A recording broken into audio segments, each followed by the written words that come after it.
रुपौली विधानसभा उपचुनाव में निर्दलीय शंकर सिंह ने अपने निकटतम प्रतिद्वंदी जनता दल यूनाइटेड के कलाधर मंडल को 7,000 मतों से मात दे दी है। इस विधानसभा क्षेत्र में जदयू की विधायक बीमा भारती के इस्तीफे के कारण उपचुनाव हुआ है। बीमा भारती लोकसभा चुनाव में आरजेडी के प्रत्याशी के तौर पर पूर्णिया से चुनाव लड़ रही थी।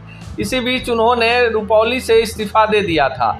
विधानसभा उपचुनाव में बीमा भारती आरजेडी की प्रत्याशी थी, जबकि जदयू ने उनकी जगह आरजेडी से जदयू में आए कलाधर मंडल को अपना प्रत्याशी बनाया था।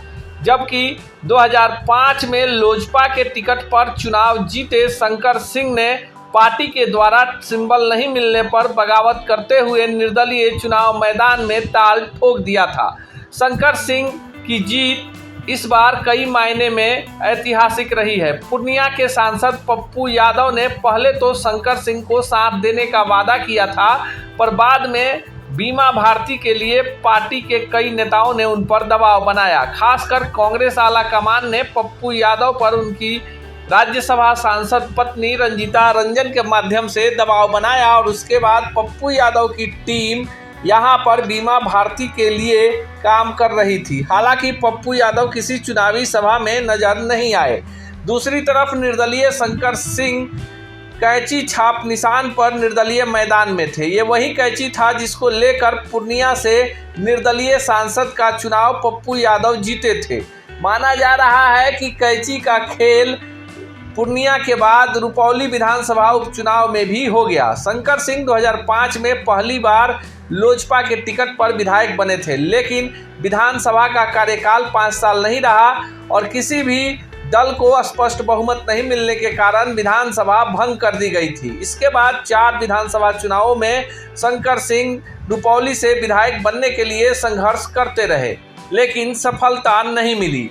पार्टी के एक समर्पित कार्यकर्ता के रूप में पहले स्वर्गीय रामविलास पासवान और फिर चिराग पासवान के नेतृत्व में शंकर सिंह अपने क्षेत्र और प्रदेश में पार्टी के द्वारा निर्धारित कार्यक्रमों में खूब देखे जाते थे। हाल ही में संपन्न लोकसभा चुनाव के दौरान शंकर सिंह की गतिविधि राजपूत बहुल हाजीपुर सुरक्षित लोकसभा क्षेत्र और वैशाली में खूब देखने को मिली।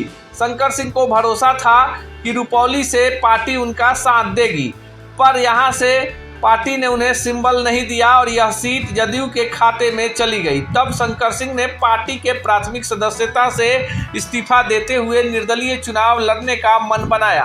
शंकर सिंह को लेकर कई सारे विवादित बयान भी सत्ता और विपक्ष की तरफ से आए। बावजूद इसके शंकर सिंह अपने क्षेत्र में सक्रिय रहे और अंततः 7,000 मतों के अंतर से जदयू उम्मीदवार कलाधर मंडल को मात देने में सफल रहे। इस सीट पर बीमा भारती तीसरे स्थान पर रही और उन्हें चुनाव जीते उम्मीदवार शंकर सिंह से आधे से भी कम मत मिले हैं।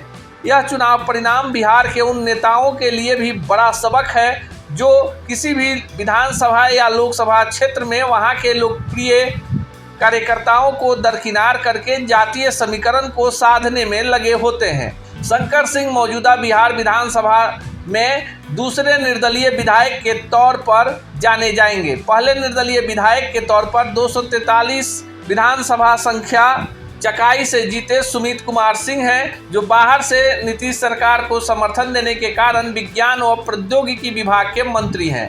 शंकर सिंह और सुमित सिंह में एक समानता है कि दोनों राजपूत बिरादरी से आते हैं। शंकर सिंह ने अपनी जीत अपने क्षेत्र की जनता को समर्पित किया है।